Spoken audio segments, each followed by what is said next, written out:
I'm here this morning, very excited to introduce Leigh McDaniel, who I have to confess has been a friend of mine for 33 years, and in my estimation exemplifies leadership in service to community.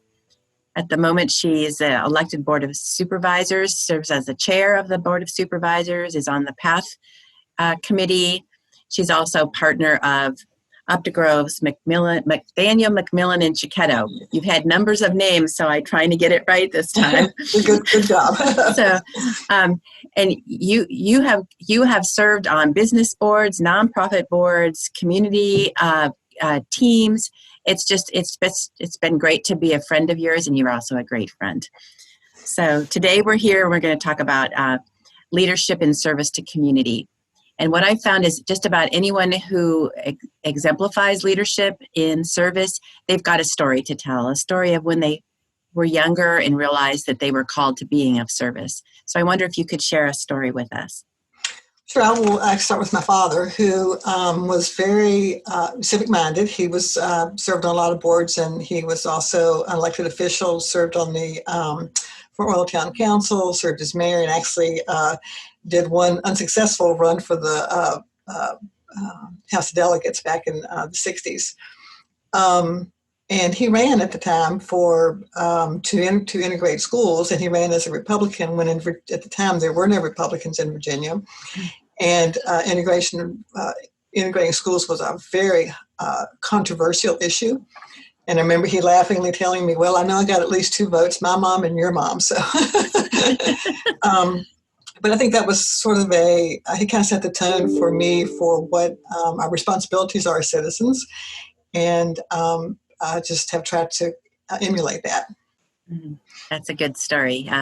Yesterday, Chief Coaches talked about his father and exemplifying leadership as a police officer, and then there you are. So it keeps on going.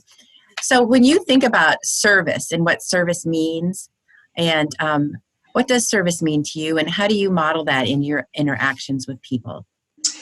To me, service means you are at the service of others. Not as a leader, sometimes we think of leaders being the ones who say, you do this, you do that because I'm the leader and that's the way it's going to be.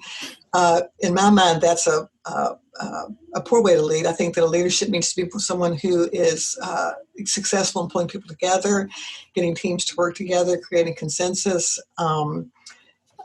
You just get a lot more done. I think the old saying, you get more done with sugar than with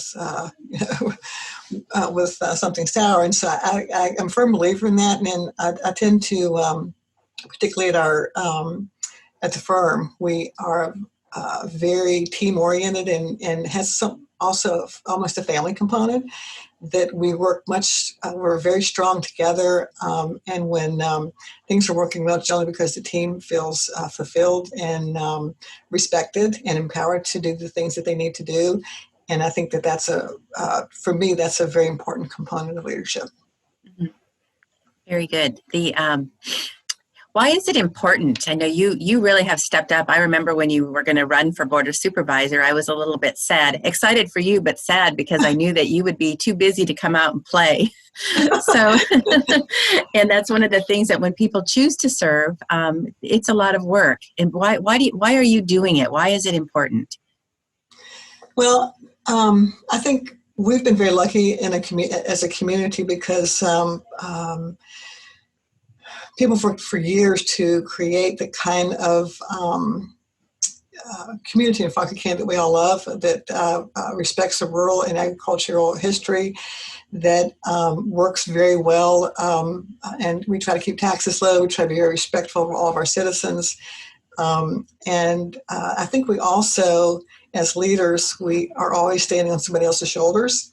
So I think the things that people did in the past are important, and it's I'm happy to carry on that legacy, if you will. So I think that, and I think all citizens in a democracy are called to service in some way or the other. And even if it's just as simple as voting, which is probably always the first thing we can all do as citizens. And I just think that that's what's important to me. So you run into obstacles when you're doing this, and it can be very, very trying. And I would be curious to know, letting people know, for you as a leader who is serving the community, particularly as an elected official, what is an obstacle that you see that we as citizens in Fauquier could help you overcome? I think one obstacle I see is there's sometimes the perception that you can do everything. You can't. The first thing you find out is that supervisors have very little power. As much as we would like to, and I think we all want to do everything we can to help people, we aren't always able to do as much as we would like. But I have found that everyone always says, "Oh, it's a thankless job. Nobody appreciates what you're doing." I think that's totally incorrect. I have found that people are very appreciative when, even if sometimes I'll call somebody and say, "Look, I don't think I can help you here, but tell me what the problem is. Let me find out some information. At least I'll get back to you and tell you what I found out." And I think people really appreciate that, because sometimes it feels, particularly on the national and the state level, that it's hard to get your individual voices heard. But I think at the local level, your voice is heard loud and strong. So yes, would you repeat that, please, so people really do get it? Yes, please. I mean, when it comes to budget, we like to hear from you. When it comes to educate, we like to hear from you. So please, and your voices will be heard. You don't always. That doesn't mean you'll get everything that you're asking for, because that's just not possible. But it does mean we'll hear you, and our decisions will be formed by and informed by what we hear from citizens. Excellent. Very, very well said. So what motivates you to keep on going when you run into stuck points, obstacles? Well, first of all, I love a good challenge. So there's always that, right? All right, good. And I just think when you hit a roadblock, first of all, we all have failures. I think that's the first thing we need to understand. Sometimes people look at a leader and say, "Oh, everything's working well for them, and they never have any problems or issues." Totally untrue. But I find you learn probably sometimes more from your failures than you do from your successes. And a lot of times failures give you, you learn something from them. So it's that learning that happens over time. I think which kind of, I think will resonate with you, because your motto has always been learning forever, right? Yes. And I agree that you're absolutely right. A challenge or a roadblock is a learning opportunity to get better and be better at what you do. Yeah, excellent. So from your perspective, what is one of the biggest unmet needs that our community has right now? Three things. One, broadband. I think, but we're working on that, and I'm hopeful that technology is going to help us actually improve that a little bit. We have a ways to go, there's no question.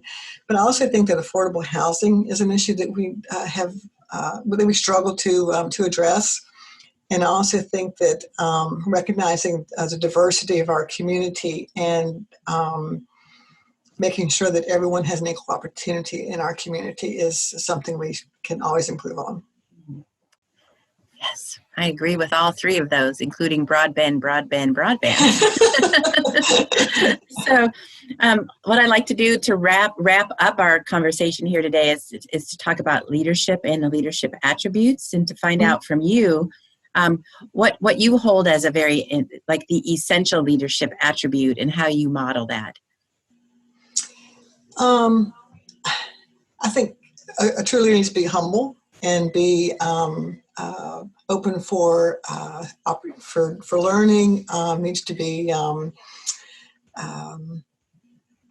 you don't know, nobody knows all the answers, and so but it works better. I think it works always best as a leader to be listen to what everybody else has to say, let that kind of inform your decisions and your and then make sure that that consensus is kind of what I think makes us stronger over time. Did I answer the question? Yeah, of course you did. I forgot the question. Go ahead, start again. No, and if there was one thing that you'd like the people that watch this today to to know or understand about yourself or your community, would you like to share that with us? We are very lucky, I think, to live where we do, to have the opportunities that we have to in our Fauquier County. And I think the hope is how can we keep the wonderful things we have in this community, not lose that flavor and what makes us unique, but also to grow and be sustainable. Excellent. All right. And that's the way I like to end things, on a very upbeat, positive note, because there is a lot that can be done here, and I know that you believe that as well. I appreciate your time